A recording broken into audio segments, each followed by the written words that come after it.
The stagecoach rolled into Larkspur Gulch just as the sun dipped low enough to turn the dust in the street to gold, and inside it sat a woman who flinched every time the wheels struck a rut, as though the jolt might be a fist instead of a road. It was the autumn of 1878, and Larkspur Gulch was little more than a cluster of clapboard buildings clinging to the edge of the Wyoming Territory, a town built on cattle money and stubbornness, where the wind carried the smell of sage and horse sweat and the promise of winter not far behind. The stage had come up from Cheyenne, 3 days of rattling bones and swallowed dust, and when it finally creaked to a stop in front of the mercantile, the driver climbed down and offered his hand to the only passenger left aboard. Susan Bishop took his hand but did not lean on it more than she had to. She stepped down onto the packed dirt of the street with her spine straight and her chin lifted, though anyone looking closely might have noticed the way she kept her left arm close to her side, the way her gloved fingers trembled just slightly before she stilled them by will alone.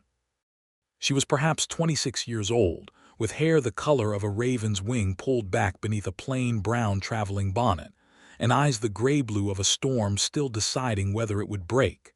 She had one trunk, battered at the corners, and a carpet bag she did not let the driver touch. "This is as far as I go, ma'am," the driver said, tipping his hat. "Larkspur Gulch. Not much to look at, but the boarding house is decent, and Mrs. Kepler keeps a clean table." "Thank you," Susan said, and her voice was low and careful, the voice of a woman who had learned to measure every word before she spent it. She was still standing beside her trunk, looking down the length of the dusty street at the saloon and the feed store, and the small clapboard building with a hand-painted sign that read sheriff, when a man stepped out of that very building and started toward her with the easy, unhurried gait of someone who had walked that same stretch of street 10,000 times before. Andrew Blackwell was 31 years old, broad through the shoulders in the way of a man who had once worked cattle before he'd worn a badge, with a face weathered more by sun than by years, and eyes the color of strong coffee. He wore his authority the way he wore his hat, comfortably, without needing to prove it to anyone. He had been sheriff of Larkspur Gulch for 4 years, ever since the town had grown large enough to need one, and in that time he had learned to read trouble before it walked through a door. He read something in the new woman standing by the stage the moment he saw her. It was not trouble in the way of a gun or a grudge. It was trouble in the way a hurt animal is trouble, the wariness in her stance, the way her eyes swept the street once, twice, cataloging exits before she'd even decided where she would sleep that night. "Afternoon," Andrew said, stopping a respectful few feet away and touching the brim of his hat. "Andrew Blackwell, I'm the sheriff here. Don't mean to trouble you, but I make it a habit to greet folks new to town, on account of it being small enough that everybody notices anyway." Susan's eyes flicked to the badge on his vest, then back to his face, and for a moment she said nothing at all, only studied him the way a person studies a locked door, wondering if it will hold. "Susan Bishop," she said finally. "I'm told there's a boarding house.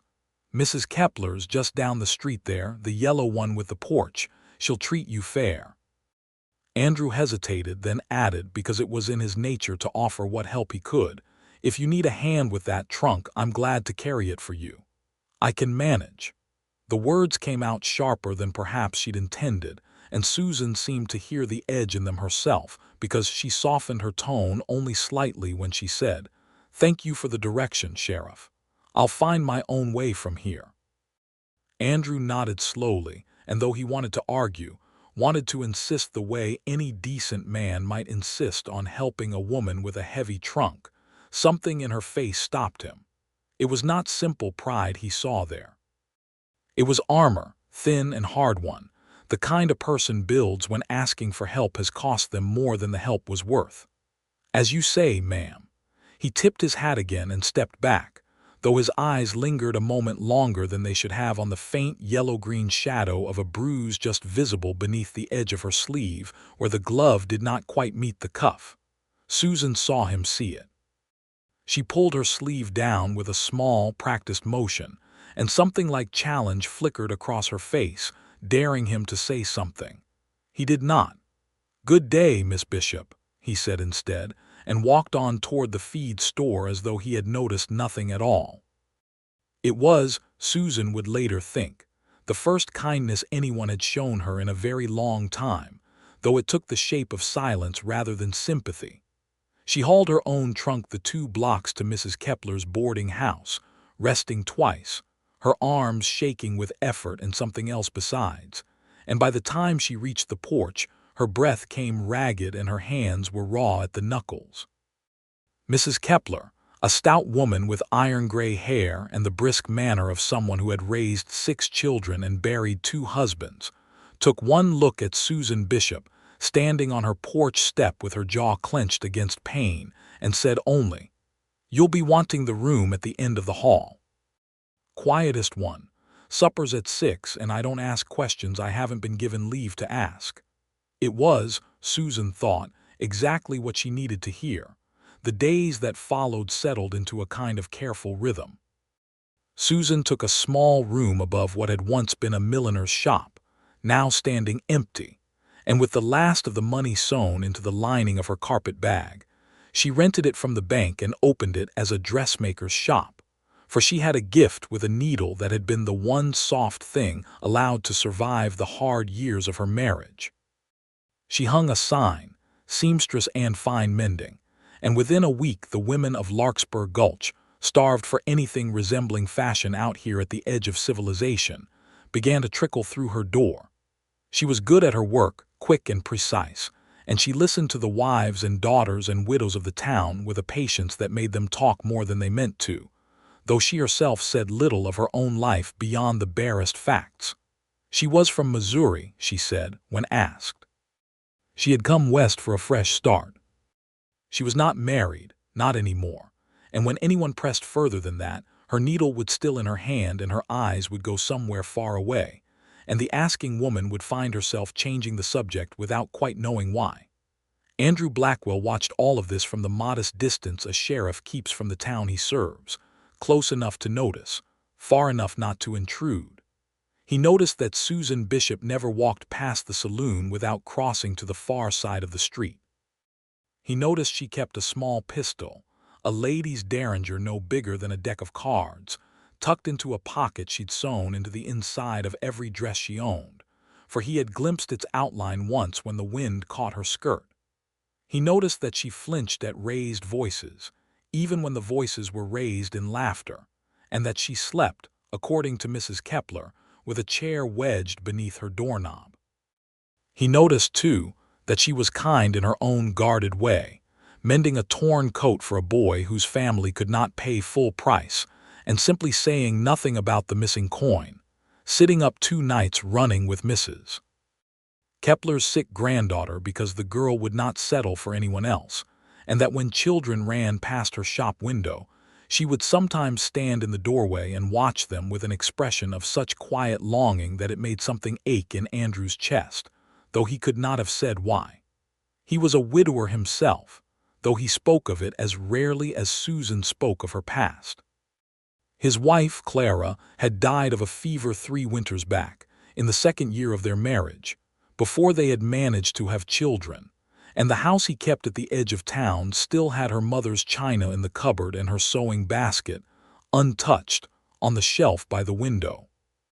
He had not courted anyone since. The women of Larkspur Gulch had tried, in the gentle, relentless way small towns try to marry off their eligible men, but Andrew had deflected every dinner invitation and every hopeful daughter with the same patient, immovable courtesy he brought to everything else in his life. It was almost a month after Susan's arrival, on an evening when the first cold snap of the season had turned the street to frozen ruts, that the 2 of them found themselves alone together for the first time since that afternoon by the stagecoach. Susan had stayed late at her shop, finishing a wedding dress for the banker's daughter, and when she stepped out into the dark to lock the door, she found the street empty and the wind sharp enough to bite through her shawl. She had gone perhaps 10 steps toward the boarding house when a man lurched out from the alley beside the saloon, reeking of whiskey, and caught her arm. "Well now, the man said, his grip too tight, his breath hot and sour. "Ain't seen you in the saloon yet, sweetheart. Come have a drink." Susan's whole body went rigid, some old and terrible memory rising in her like floodwater, and for one frozen instant she could not move, could not speak, could only feel the bruising press of fingers on her arm and hear, underneath the drunk's slurred words, another voice entirely, a voice from years and hundreds of miles away, saying, "Come here, Susan," in that same tone that expected obedience as its due. "Let go of me," she managed, and her voice came out thinner than she wanted. "Now don't be like that, Ed Tolliver." Andrew Blackwell's voice cut through the dark like a blade, low and hard in a way Susan had not yet heard from him. He had come around the corner from the direction of the jail, and he did not hurry his steps now, though his eyes had gone flat and dangerous. "Take your hand off the lady before I decide you spent the night in my jail sobering up." The drunk, Ed Tolliver, looked between the sheriff and the woman he held, and some remnant of sense penetrated the whiskey fog, because he released her arm and stumbled back a step, muttering apologies that were more to the badge than to Susan herself. "Go home, Ed," Andrew said, and the man went, weaving unsteadily up the street toward his own dark house. For a moment neither Susan nor Andrew spoke. She stood with one hand pressed to the arm Tolliver had grabbed, breathing hard, and he stood a few feet away, giving her the space he seemed to understand she needed, though his eyes never left her face. "Are you hurt?" he asked finally. "No." The word came too fast, too automatic, and she seemed to hear it herself because she amended more honestly. "No worse than a bruise. I'll be fine, Sheriff." "You're shaking." "It's cold." Andrew looked at her for a long moment, and she made herself meet his eyes, daring him to argue, but instead he simply said, "Let me walk you the rest of the way. Not because you need looking after. Just because I'm headed that direction myself and it's dark." It was a small lie, delivered with such careful gentleness that Susan found she did not have it in her to refuse. They walked in silence for a block, her arms wrapped around herself against the cold, his hands in his coat pockets, until she said unexpectedly, "I don't need your pity, Sheriff Blackwell." He glanced sideways at her, unsurprised, as though he had been waiting for her to say something of the kind. "I didn't offer any. You're offering it now, walking me home like I'm made of glass." "I'm walking you home because a man just grabbed you in the street and you went white as a sheet, and it seemed the decent thing to do, and decency isn't pity, Miss Bishop, whatever you've been taught to call it." His voice was mild, but there was iron underneath it, the same iron she'd heard when he'd faced down Tolliver. Susan was quiet for a few steps. Then, because the night was dark and the cold made her bold in a way daylight never did, she said, "I know you've seen the marks. I've seen you see them." "You've never asked." "No, why not?" Andrew considered the question with the same care he seemed to give everything. "Because I figure a woman who wanted to explain herself would explain herself, and a woman who didn't want to would only feel cornered by the asking. Whatever happened to you, Miss Bishop, it happened before you came to Larkspur Gulch, and out here, a person's entitled to arrive without dragging every ghost behind them for the whole town to gawk at." They had reached the boarding house porch. Susan stopped at the bottom step and turned to face him fully, and in the thin light spilling from Mrs. Kepler's front window, Andrew could see the storm in her eyes had not quite settled. "I don't need your pity," she said again, quieter now, and there was something almost pleading beneath the steel of it. "Just your silence. That's all I've ever needed from anyone in this town. If you can give me that, I'll be grateful for it the rest of my days. If you can't, I understand, but I'd rather know now." Andrew Blackwell looked at her for a long moment, this woman who flinched at raised voices and carried a derringer sewn into her skirts and mended coats for boys who couldn't pay and stood in doorways watching other people's children with a grief she thought no one noticed. "You'll have both," he said. "My silence and my trust besides, for whatever that's worth to you. I don't need to know your story to know you're not the sort of woman who needs watching over like a criminal. Whatever drove you out here, Miss Bishop, I expect it wasn't your doing." Something in Susan's face broke then, just slightly, the careful composure cracking like ice on a spring pond, and for one unguarded moment he saw the exhaustion underneath, the bone-deep weariness of a person who had been running in one way or another for a very long time. "Thank you," she whispered, and then, as though she'd allowed herself too much already, she turned and went up the steps and inside, leaving Andrew standing alone on the frozen street with his breath fogging in the cold and a feeling in his chest he had not allowed himself to feel since Clara died. He did not tell anyone about the derringer or the bruises or the flinching. He kept his word as surely as he kept the peace, and in the weeks that followed, that kept silence became its own kind of language between them, a trust built not on words shared but on words withheld, on questions he did not ask and she did not have to answer. Winter deepened its grip on Larkspur Gulch, and with it came a strange, quiet courtship neither of them named as such. Andrew took to walking past the dress shop most evenings on his rounds, and more often than not he found some reason to stop, to ask after a torn button on his own coat, to bring her a report of a wagon wheel that had thrown a spoke on the road out to the Hendricks Ranch, small news that had no real bearing on her life but gave them both an excuse for conversation. Susan, for her part, began setting aside the little cakes Mrs. Kepler baked on Sundays, wrapping two in a cloth without quite admitting to herself why, and leaving them where Andrew would find them at the jail when he came by on his morning rounds. There was a Christmas social that year, held in the town hall with its potbelly stove roaring and its floor swept clean for dancing, and though Susan had told Mrs. Kepler she had no intention of attending, she found herself there anyway, in a dress she had made from deep blue wool, standing near the wall with a cup of cider warming her hands while fiddle music filled the room. Andrew found her there, as he seemed to find her everywhere that winter, and after a long moment of watching the dancers, he held out his hand. "I don't dance," Susan said, though her eyes followed the swirl of skirts with something like longing. "Neither do I much," Andrew admitted. "But it seemed a shame to stand here all night when the music's this fine, and I'd rather make a fool of myself with you than sit home wondering if I should have asked." She looked at his outstretched hand for a long moment, and something in her seemed to weigh a decision far heavier than a simple dance, some old fear measured against a small, stubborn hope, before she set down her cider and placed her hand in his.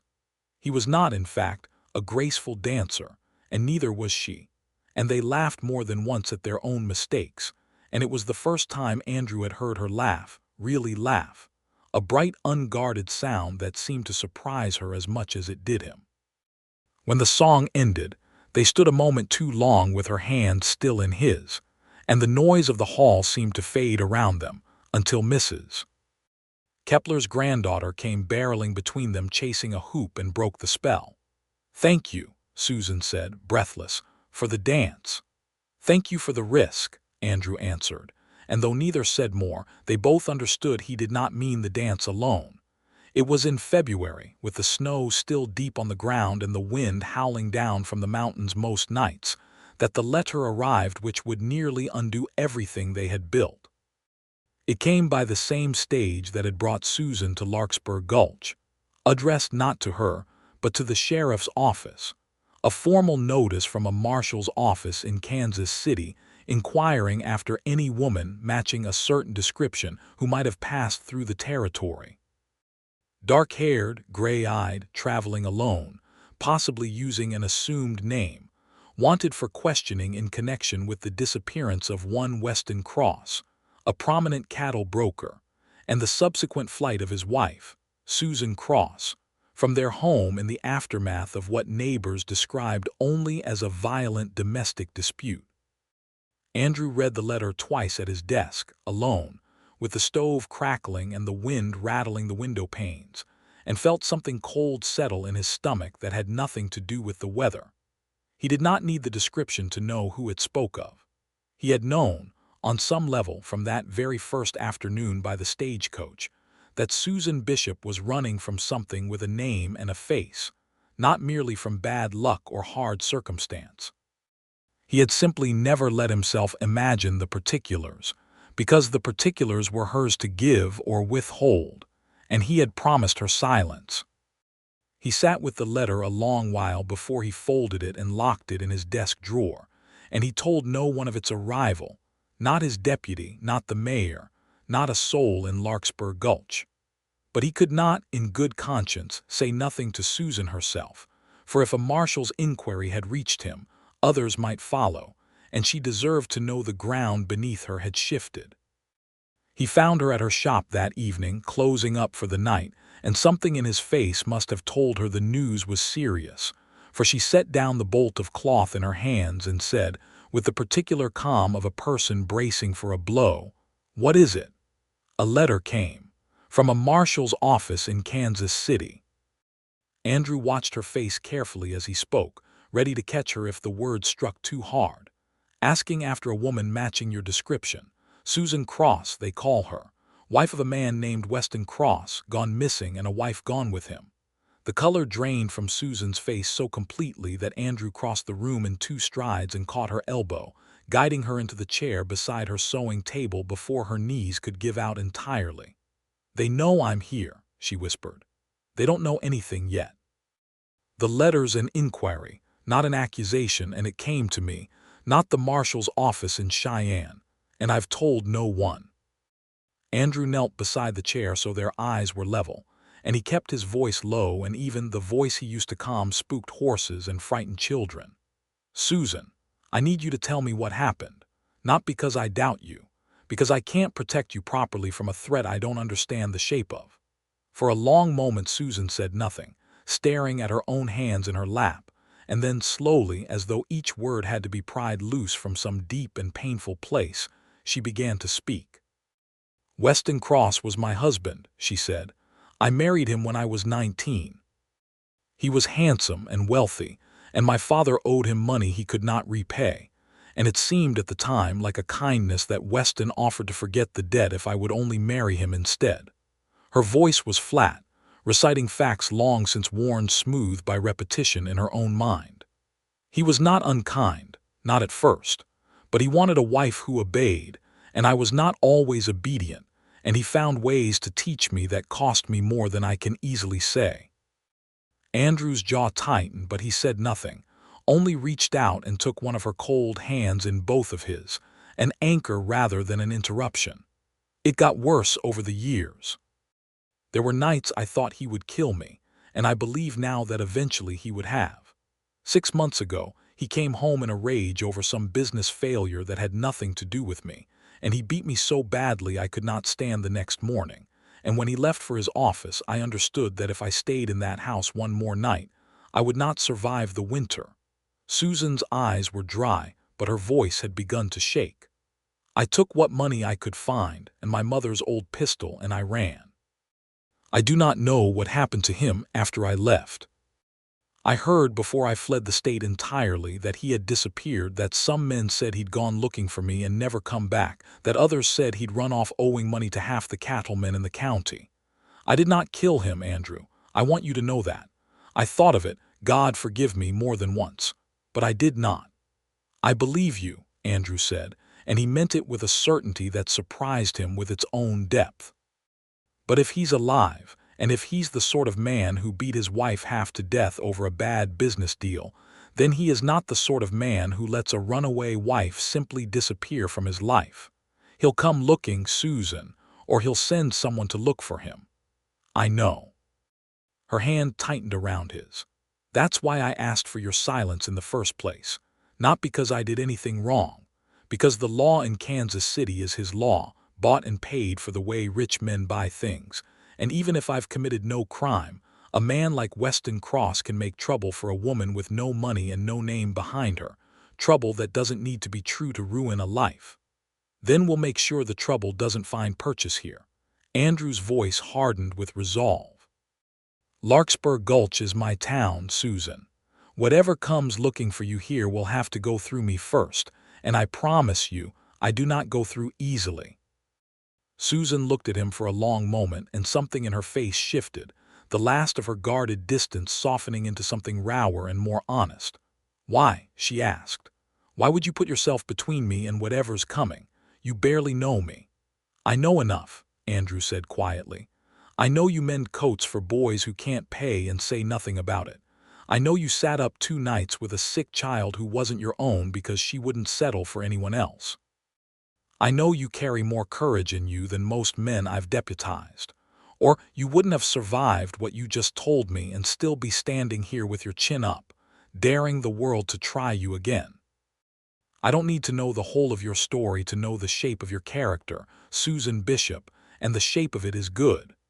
Tears stood in Susan's eyes now, unshed but shining, and she looked away for a moment, overwhelmed by a kindness she had not allowed herself to expect from anyone in longer than she could remember. I did not think, she said softly, that there were men like you left in the world. There are a few of us scattered about, Andrew said, with the ghost of a smile meant to ease the weight of the moment. Mostly out here where the towns are small enough that a man can't hide his character even if he tried. They sat together a while longer in the gathering dark of the shop, and though nothing more was said that night of feelings neither was yet ready to name, something had shifted permanently between them, a bridge built of shared truth that would not easily be dismantled. Spring came late that year, the snow lingering stubbornly into April, but when it finally broke, Larkspur Gulch bloomed with the particular energy of a frontier town shaking off winter, cattle drives beginning to pass through again, the saloon's business picking up with drovers fresh off the trail, the mercantile restocking shelves emptied by the long cold months. Susan's dress shop flourished alongside the season, and she and Andrew fell into an easier rhythm, no longer merely watchful of each other but openly, if quietly, fond, sharing supper at Mrs. Kepler's table on Sundays, walking together after church, though neither had spoken the word courting aloud. It was in early May that the trouble Andrew had promised to stand against finally arrived, and it arrived not with the subtlety of a letter but with the blunt force of men on horseback. There were 3 of them, riding into Larkspur Gulch on a hot, dry afternoon, their horses lathered from hard travel, and the man at their head sat his saddle with the particular arrogance of someone accustomed to being obeyed. He was perhaps 40 years old, handsome in a hard, weathered way, with a scar along one eyebrow and eyes the pale, flat blue of a winter sky. He wore a fine coat entirely unsuited to the dust of the trail, and a pistol at his hip that had clearly seen more use for intimidation than for game. Weston Cross had come to Larkspur Gulch himself. He drew up his horse in front of the mercantile and dismounted with the 2 men who rode behind him, hired muscle by the look of them, rough men with rougher faces, and he asked the first person he saw, a boy sweeping the porch of the feed store where he might find the sheriff. Andrew was in his office when the boy came running to fetch him, breathless with the news that 3 strangers had ridden in asking after the law, and something in his gut told him, even before he stepped out into the street, exactly who had come to call. He found Weston Cross waiting outside the jail, and the 2 men sized each other up in the particular silence of men who understand, without a word exchanged, that they are natural enemies. "You'll be Sheriff Blackwell," Weston said, and his voice carried the smooth, practiced charm of a man who had talked his way past trouble before. "I'm looking for my wife, Susan Cross." Dark hair, gray eyes, about so tall. He gestured with his hand. "I've reason to believe she passed through this territory some months back, possibly under a false name. I understand you might have received a letter concerning the matter." "I have received a good many letters, Mr. Cross," Andrew said, matching the man's mild tone with his own, giving away nothing. "Can't say any of them concerned a runaway wife, though. What's your business, exactly? You said you're looking for her. Sounds to me like a man ought to be worried, his wife gone missing half a year, not riding through half the territory with hired guns at his back looking for her like she's a stray heifer." Something flickered behind Weston's pale eyes, a flash of temper quickly suppressed. "She's not well, Sheriff. Not right in her mind, if you understand me. Ran off in a fit of hysteria some months back, and I've been worried sick, spent a fortune on men to find her and bring her home safe before she comes to harm out here alone. Surely a lawman understands a husband's concern for a wife who isn't of sound judgment." "Surely," Andrew said, and his voice had gone very quiet and very even, the voice he used right before trouble started. "Funny thing, though. In my experience, women who run don't usually run from safety. They run from something a good deal worse than their own bad judgment." Weston's jaw tightened. "Are you telling me you know where she is, Sheriff, or are you just enjoying the sound of your own voice?" "I'm telling you," Andrew said, "that if your wife passed through my town, it's no business of yours or mine unless she's broken some law, which, far as I've heard, she has not. I'm telling you that Larkspur Gulch doesn't take kindly to men riding in with hired muscle looking to drag a woman off against her will, wife or no wife. And I'm telling you that if you've got legitimate business here, you're welcome to state it plain to a judge, but you'll do it through proper channels, not by threatening a town full of decent folk who have done nothing but mind their own affairs." The two hired men behind Weston shifted, hands drifting near their weapons, and Andrew's own hand moved, slow and deliberate, to rest near his pistol, not drawing, simply making his readiness known. "You're making a mistake, Sheriff," Weston said softly. "I always get what's mine, always have. She's not a possession, Cross, and she's not yours. Not anymore, if she ever was in any way that mattered." Andrew's voice had gone hard as flint now. "I'll say this once plain, so there's no confusion about it later. If you or your men so much as look sideways at any woman in this town, I will arrest you for disturbing the peace faster than you can spit, and I will make sure every rancher and drover from here to Cheyenne knows exactly what kind of man rides into a quiet town threatening its women. Word travels fast out here, Mr. Cross. It won't do your business back in Kansas City any favors." For a long, tense moment, the street held its breath, dust settling around the men's boots, the ordinary sounds of the town, a dog barking, a hammer striking iron at the smiths, seeming suddenly very far away. Then Weston Cross smiled, a cold, humorless expression that did not reach his winter-pale eyes, and said, "You're a braver man than most, Sheriff. Defending a woman you don't even know is telling you the truth. I'll be at the hotel a few days. Perhaps you'll reconsider your position once you've had time to think on it. In the meantime, I intend to look around your fine little town myself. A man's entitled to search for his own wife, isn't he, without a lawman's permission?" He mounted his horse without waiting for an answer, and his two men followed suit, and the three of them rode down the street at an unhurried pace that felt, to Andrew, more like a threat than a retreat. Andrew went immediately to warn Susan, finding her at her shop with a customer still inside, and he waited with barely concealed impatience until the woman left before he closed the door and turned the sign to indicate the shop was closed for the day. "He's here," Susan said before Andrew could speak, reading the truth in his face. "Weston, he's actually here. He rode in an hour ago with 2 hired men. I sent him off with a warning, but he's not the sort to heed one, Susan. He means to search the town, and it won't take him long to find your shop, not in a place this size." Susan had gone very still, her hands folded tightly in her lap, but when she spoke, her voice carried more steel than fear. "Then let him find me. I am tired, Andrew, tired of running, tired of hiding, tired of flinching at every raised voice in every town I pass through hoping it isn't him. If he means to end this here, then let it end here where I have people who know me for who I truly am rather than who he made me."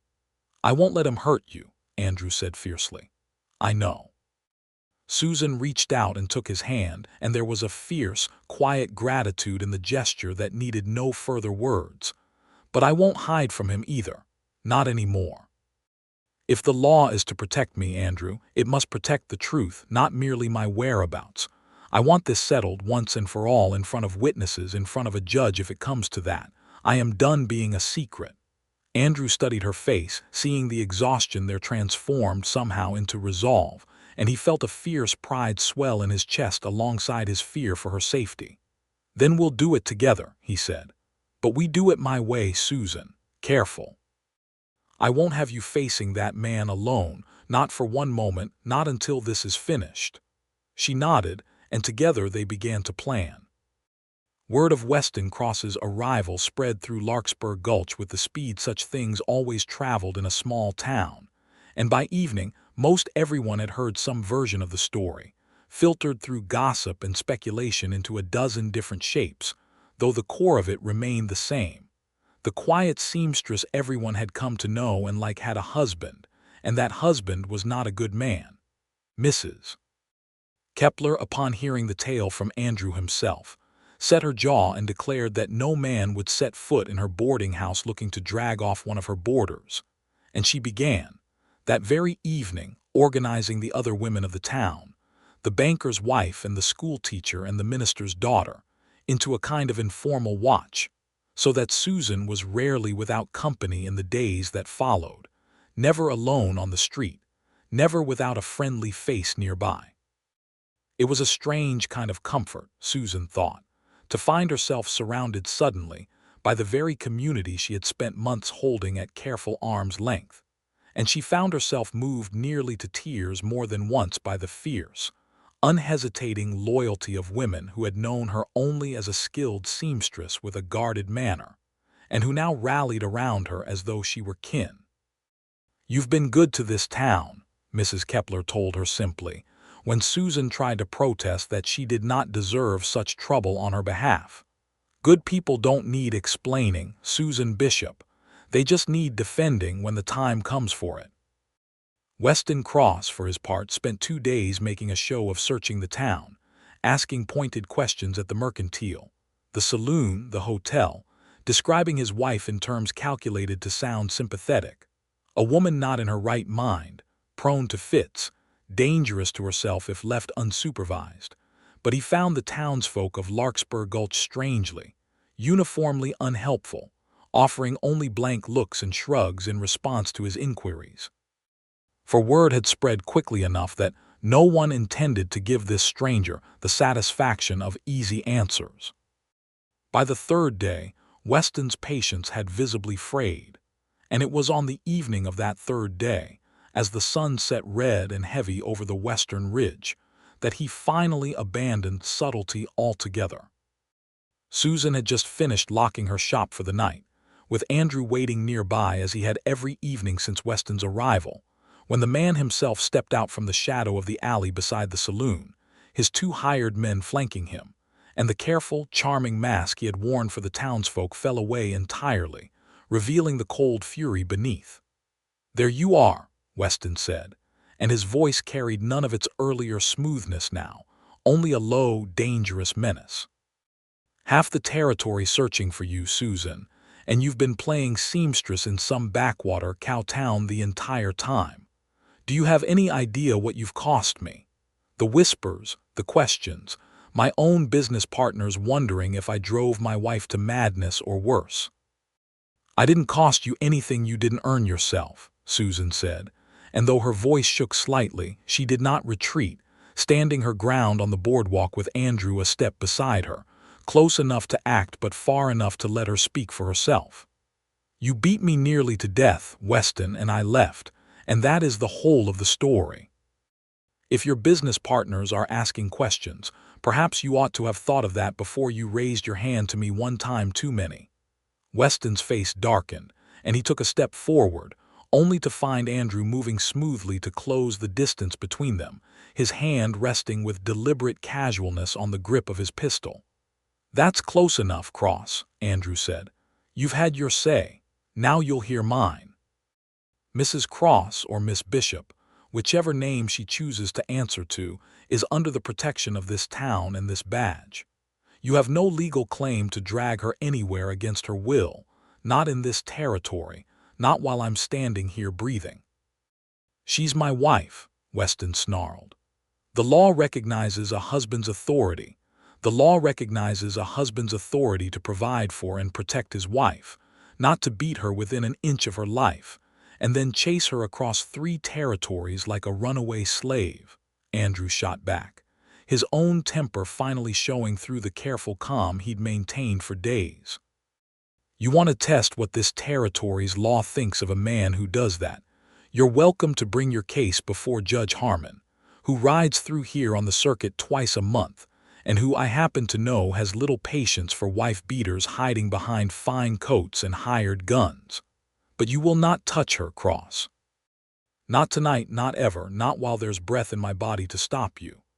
The two hired men exchanged an uneasy glance, clearly reassessing the wisdom of the job they'd been paid for, but Weston, driven by some combination of wounded pride and genuine, ugly rage, was past the point of careful calculation.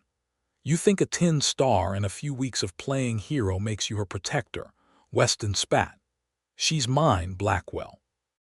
Has been since the day her father signed the papers, and she'll be mine again when I drag her back to Kansas City in chains if that's what it takes." He lunged, not for Andrew but for Susan, reaching past the sheriff with surprising speed, and Andrew's response was equally fast, his arm sweeping up to block the grab even as his other hand came around in a hard blow that caught Weston across the jaw and sent him staggering back into the dust of the street.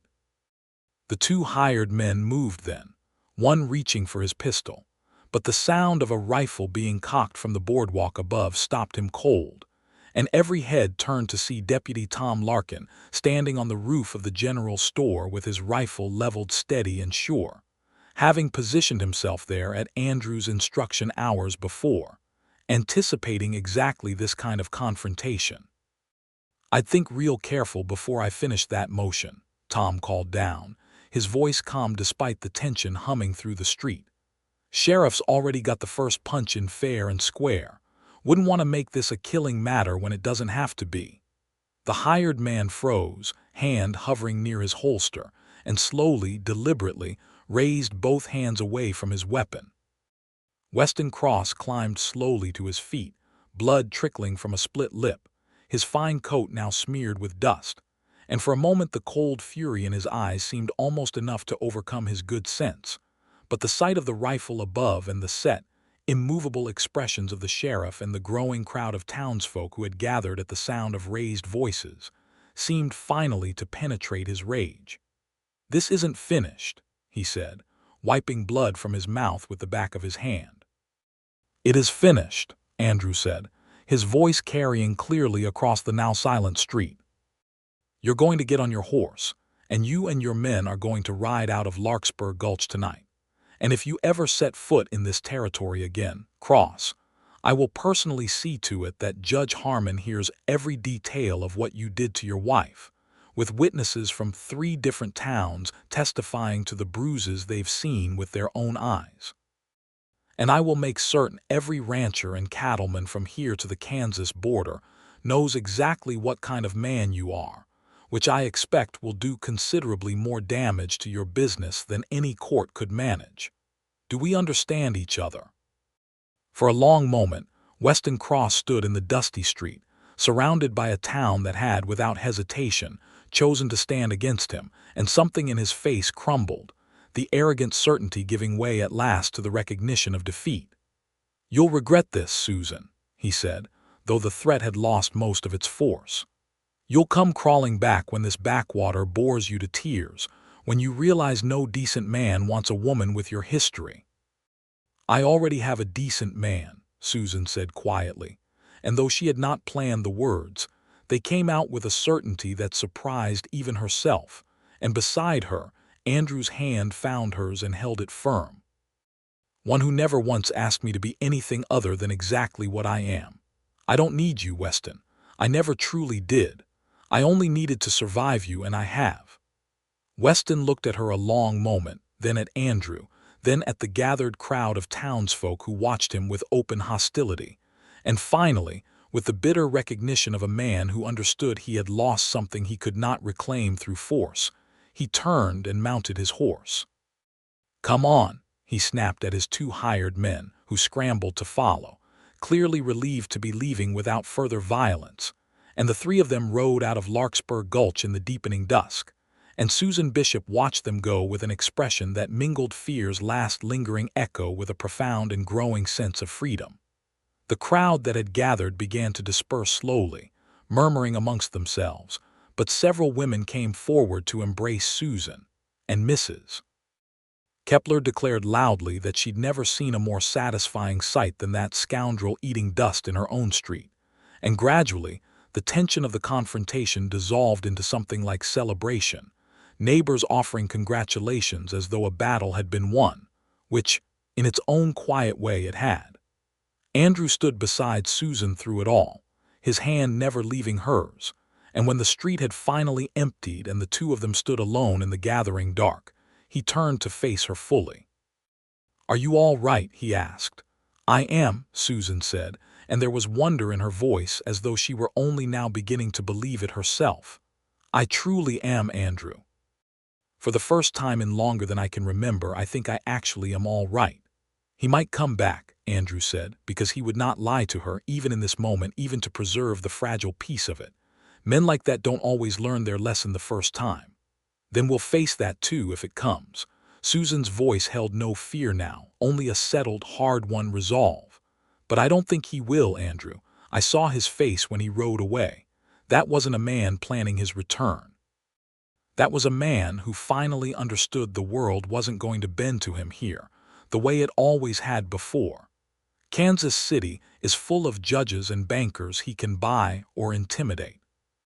Larkspur Gulch, it seems, is not." Andrew smiled, a slow, warm expression that transformed his weathered face entirely. "No, I don't suppose it is." They stood together a moment longer in the cool evening air, the first stars beginning to prick through the darkening sky above them, and something passed between them that had been building for months, unspoken and patient, and finally found its moment. "Susan," Andrew said, and his voice had gone soft in a way she had never heard before, "I made you a promise once that I'd give you my silence and my trust, and I've tried to keep that promise faithfully. But I find I have more to offer you now than silence alone, if you'll have it." "What more?" she asked, though something in her chest had already begun to answer for her, a warmth spreading through her that had nothing to do with the mild evening air. "My heart," Andrew said simply. "Such as it is, worn a bit rough around the edges from grief and solitude, but yours entirely if you want it.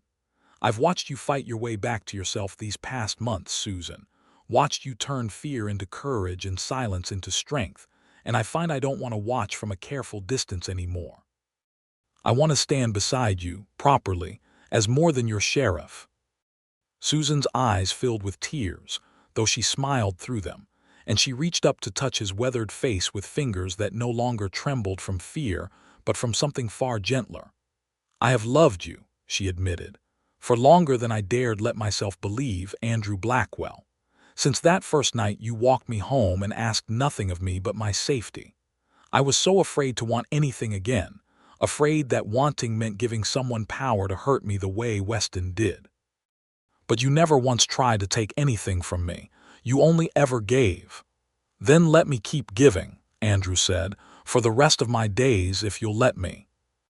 He kissed her then, gently, there in the quiet street beneath the first stars, and Susan Bishop, who had spent 6 months running from one man's cruelty, found herself instead running toward another man's tenderness. And the difference between the two was, she thought, the whole of the world. News of Weston Cross's ignominious departure traveled through Larkspur Gulch even faster than his arrival had, and within days the story had taken on the particular exaggerated glory of small-town legend, the sheriff's punch growing more dramatic with each retelling, the deputy's rifle transforming into an act of near-mythic marksmanship, until Susan laughingly told Andrew she half expected the tale to feature a rescued princess and a dragon within another month's time. But beneath the town's good-humored exaggeration lay a genuine and lasting shift in how Larkspur Gulch regarded Susan Bishop. She was no longer merely the quiet seamstress with the guarded manner and the mysterious past. She was one of their own now, tested and proven, a woman who had faced down the worst of her history in the full light of the town's attention and had not been diminished by it, but rather revealed at last in the fullness of her courage. Judge Harmon, upon his next circuit visit some 3 weeks later, took formal statements from Andrew, from Mrs. Kepler, from several other townsfolk who had witnessed either the confrontation itself or the mark Susan had borne in her early months in town, and issued a formal ruling that no legal claim existed compelling Susan Bishop, or Susan Cross, as she had once been known, to return to her former husband, citing clear evidence of abuse and abandonment of marital duty on Weston Cross's part.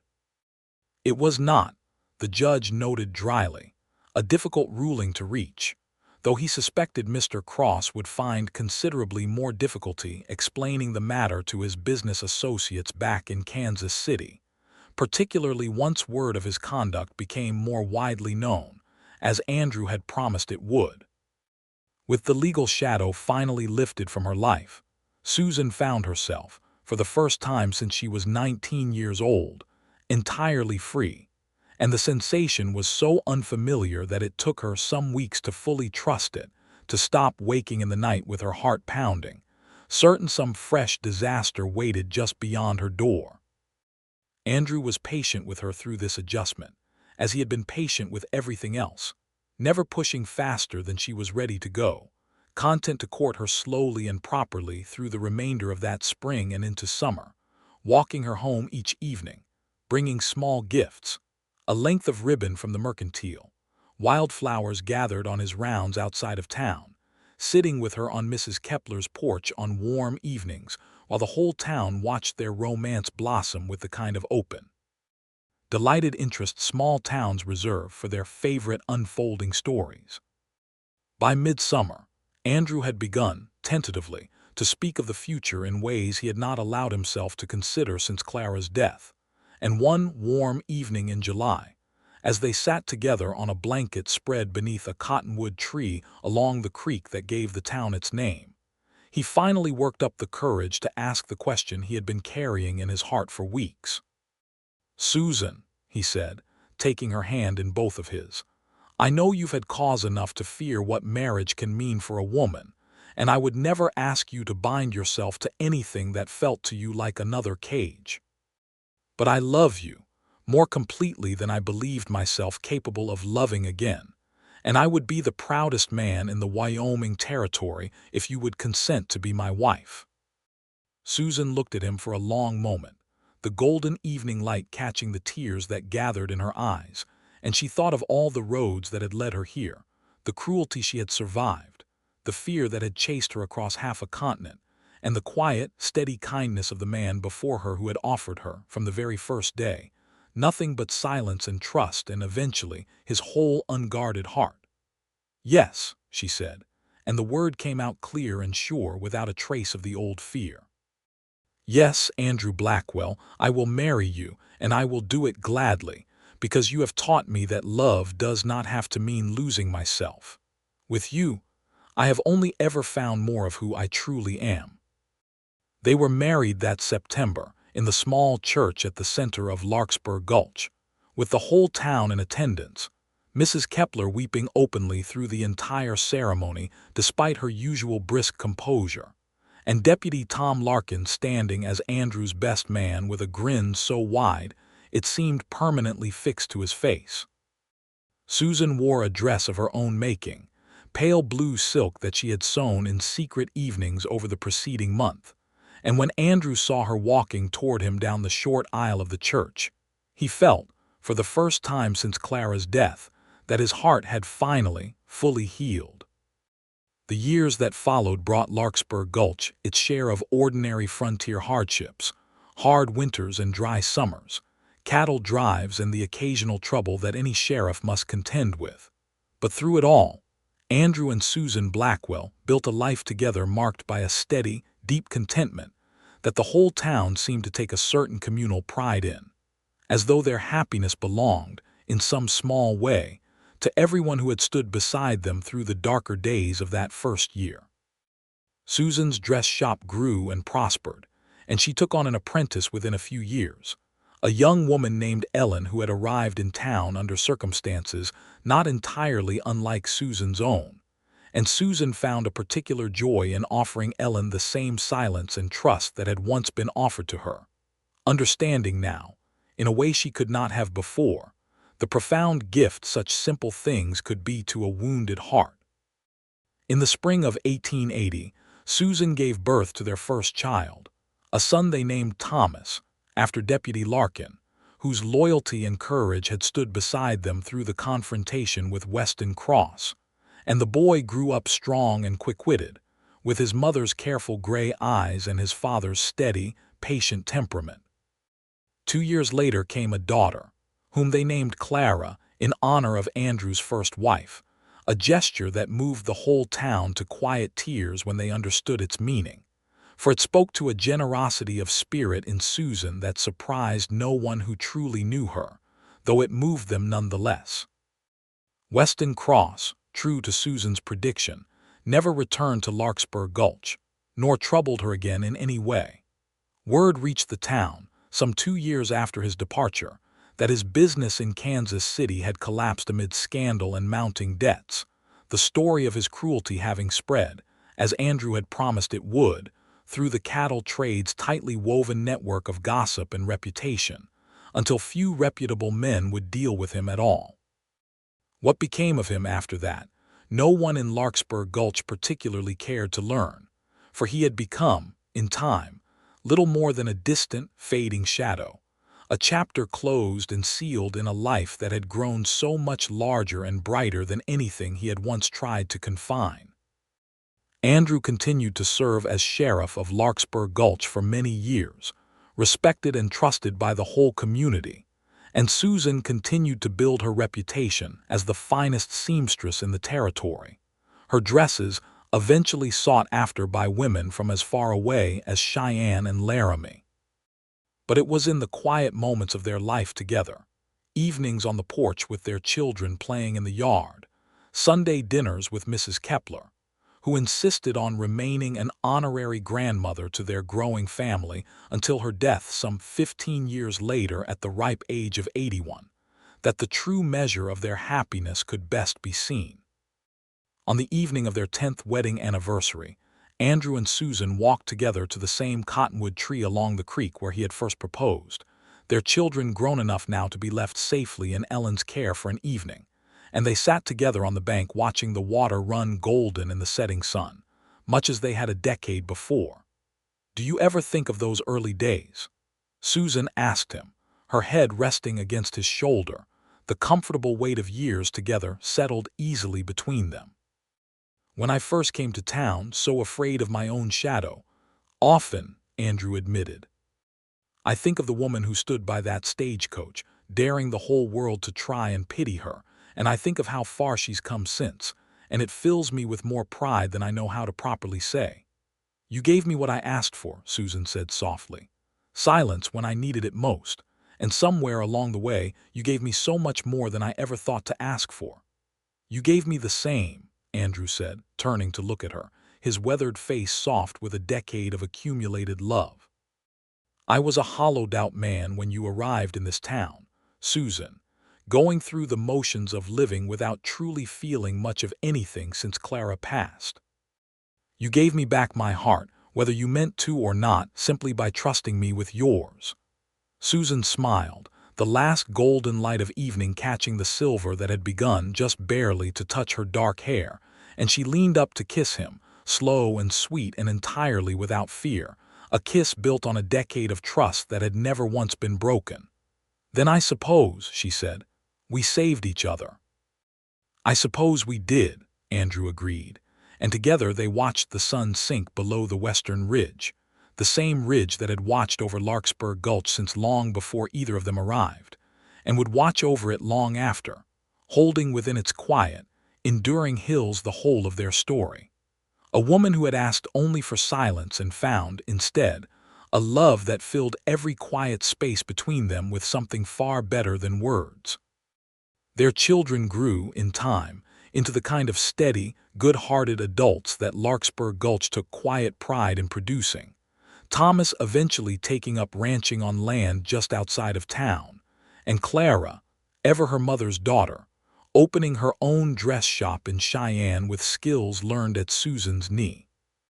Andrew and Susan lived out the whole of their long lives in Larkspur Gulch, growing old together in the house at the edge of town that had once held only Clara's china and a lonely widower's grief, and which came, over the decades, to hold instead the warm, accumulated clutter of a family well and truly loved, laughter echoing through rooms that had once known only silence, and a love story that the town told and retold for generations. Of a sheriff who had offered a frightened stranger exactly what she asked for, and received, in return, a devotion that lasted the whole of both their lives.